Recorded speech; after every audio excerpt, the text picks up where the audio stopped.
I love Nicolas Cage. I think he's a fantastic actor who has been typecast because of a few bad performances. So what I'm going to do is watch and review every Nicolas Cage movie ever. It's gonna be tough, hopefully it'll be funny, but one thing's for sure, it's gonna be a cage match. Let's go.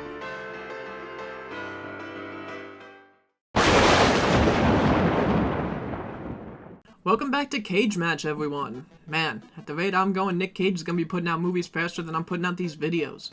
Which reminds me, I checked his IMDb page just to make sure I was watching the right film, and I noticed something.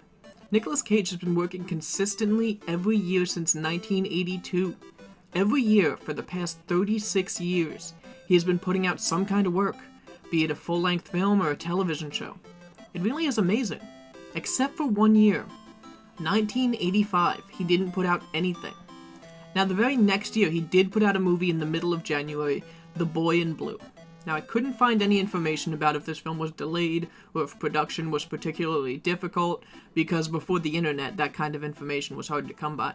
But I was curious as to what Nick Cage was doing for that whole year he wasn't on screen. So I did some digging and found an interview from 1985, where he was promoting his previous film, 1984's Birdie. Really, all I did was I kept the bandages on and I pulled my teeth out. I'll put a link in the description below for the whole interview. I think it's even funnier in context. Anyway, the reason I did all this research on Nick Cage was because after watching Fast Times at Ridgemont High, there was a cage-shaped hole left in my heart. I had never seen this film before, but I had a pretty good idea of what I was getting into. But until I started this series, I had no idea Nicolas Cage was even in this movie. And the thing is, he's not. Not really. According to his IMDb profile, he had a larger part, but it got cut. He's credited as Brad's bud, and unless he's one of these guys we never really get a clear shot of, Nick Cage and Judge Reinhold's character Brad must have had at least one scene together that got cut from the final version. He does have one tiny scene later on, but I'll get to that. Now, like I said, this movie came out in 1982, and it's 2018, so I'm sure most of you watching this haven't seen it. So I should probably do at least a little bit of a summary of it. The film focuses on a group of high school students living their own individual lives, and having their lives interact and affect each other's lives. It's an interesting film because I really can't pin down who the main character is supposed to be. I could say Jeff Spicoli, who's played by Sean Penn, but I really don't think he has much more screen time than any of the other characters. He just has more memorable quotes. Or maybe it's supposed to be Brian Backer's character, Mark Ratner. He certainly feels like the audience surrogate by being shy and nervous around the beautiful and funny Stacey Hamilton, played by Jennifer Jason Leigh. But again, these characters all feel very well balanced when weighed against the others. The movie opens at the Ridgemont Mall. We Got the Beat by the Go-Go's is playing as we get scenes of all the characters walking around the mall and interacting with each other. It's a great way of introducing the audience to the characters. Just from this scene that only lasts a few seconds, we can tell that Brad is laid back, popular, and probably going to get into trouble with a girl at some point. On the other hand, we see a quick scene of Mark in a bow tie and tuxedo, ripping tickets as his job at the movie theater. We know that he's a no-nonsense, by-the-book kind of guy. All this information is expressed to us before we even learn these characters' names. Despite the problems I may have with this film, I absolutely love this opening scene. After the opening number, we see Stacy and some other girls at work at the mall pizza place. A cute older guy comes in and the girls swoon over him. Now when I say older guy, I don't mean some silver fox. I don't mean Liam Neeson old. I don't even mean Liam Hemsworth old, okay? This dude is 26, but he's still too old for them. Stacy goes over to take his order, but before she does, one of the other girls sighs and says, "Oh, he's too old. She's not even in high school yet." Yeah. So that's kind of messed up. So the 15-year-old gives the 26-year-old her phone number, and then goes to school the next day. We are introduced to Mr. Hand, which is quite the unfortunate name. Spicoli shows up late and stoned, and Mr. Hand is having none of it. I get the feeling I'm not supposed to like Mr. Hand, because he's a teacher, and he's strict, and he's played by Ray Walston. But now that I'm getting older, I get where he's coming from.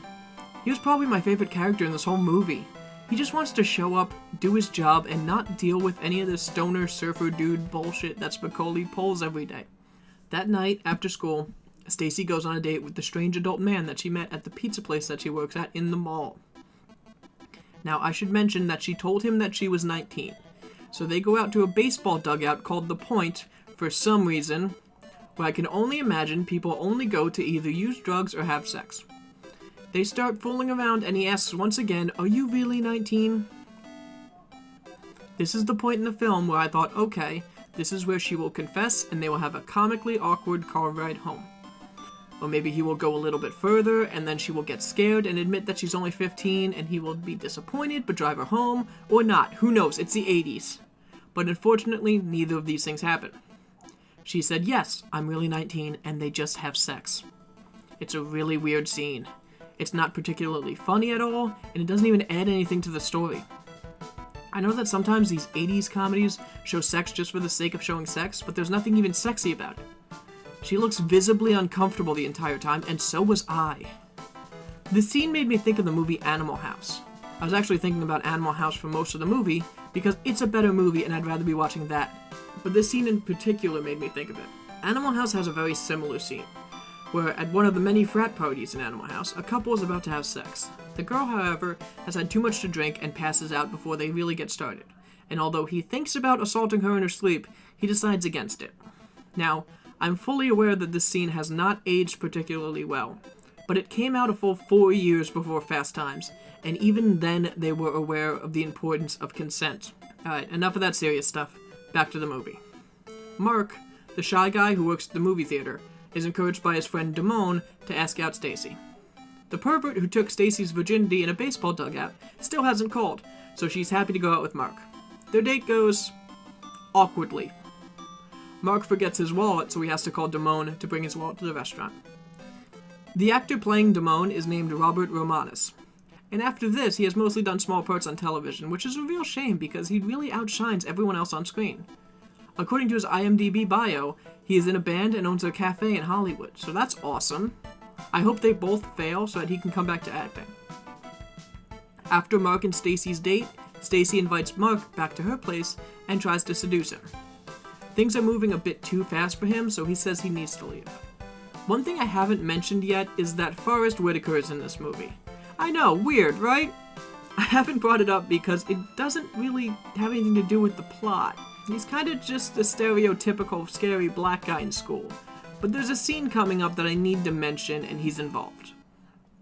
His character's name is Jefferson, and he's the star of the football team. Spicoli is friends with Jefferson's little brother. So one day, Spicoli and Jefferson's brother get high and steal Jefferson's car for a joyride. The little brother has this amazing line. I like sex.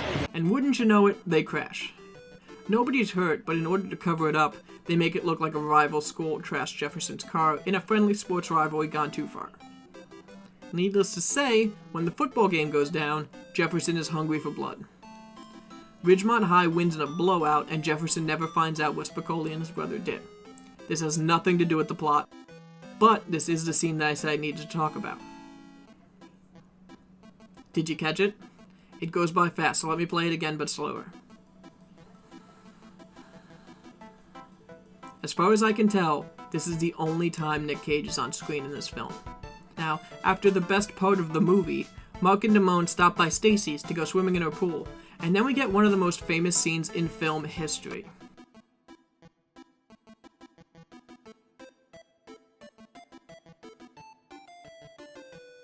Stacy invites Damone over, and they sleep together. What you've got to know about Damone is that he's a real piece of shit. He scalps concert tickets for money, he talks about all the girls he gets with when really he doesn't get any, and he takes his friends for granted. For example, he knows that Mark likes Stacy, but the very moment he gets the chance, he hops into bed with her. Then, Stacy discovers that she's pregnant, and I'm not sure what movie I'm watching anymore. 10 minutes ago we were laughing as Judge Reinhold jerks off in a bathroom, and now we're trying to get enough money together so we can afford an abortion. They agree to split the cost of it, and Damone agrees to give her a ride to the clinic. Despite his best efforts and calling in as many favors as he can, he just can't raise the money that he needs, and when Stacy needs a ride, he just avoids her. See, I think if he would have just talked to her and said, "Hey, I'm sorry, but my job is scalping concert tickets, and I'm a shithead, and I couldn't get $75, she probably would have been like, "Yeah, that makes sense." And they still could have gone to the clinic together, and he still could have had some semblance of decency left inside his black, Grinch-like heart. And I'm talking the Grinch before he discovered the meaning of Christmas and all that. Instead, what happens is Stacy asks her brother to give her a ride to the bowling alley, and then when he leaves, she walks across the street to the clinic. Her brother sees her and waits for her outside. Her brother's Brad. I didn't talk about him much in this because his story arc is kind of boring compared to Stacy's and some of the others, but I like the scenes with him and Stacy. They show that even though they can both be dumb and selfish, they really care about each other and will put family before anything else. Word gets out that something bad happened between Stacy and Damone. Mark and Damone have a falling out, but everyone makes up at the big end of school dance. That's not a joke, that's a thing that happens in this movie.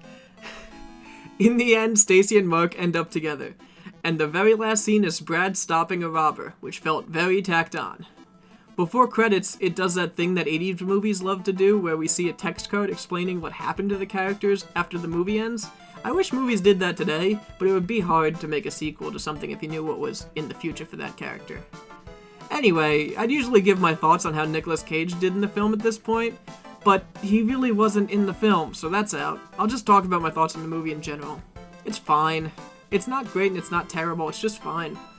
I think it's important to look at the works that a movie has influenced over the years, and Fast Times at Ridgemont High is one of the most influential films ever made. That pool scene alone has been referenced countless times in all different forms of media, not to mention the characters Spicoli has influenced. It also helped launch Judge Reinhold's career, which is something I think we should all be grateful for. Also, have you seen Judge Reinhold recently?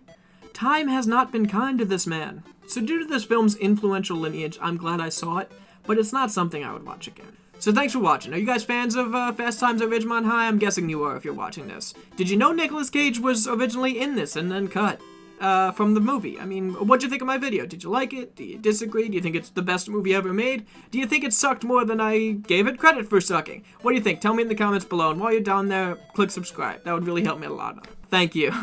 Let's get out of here.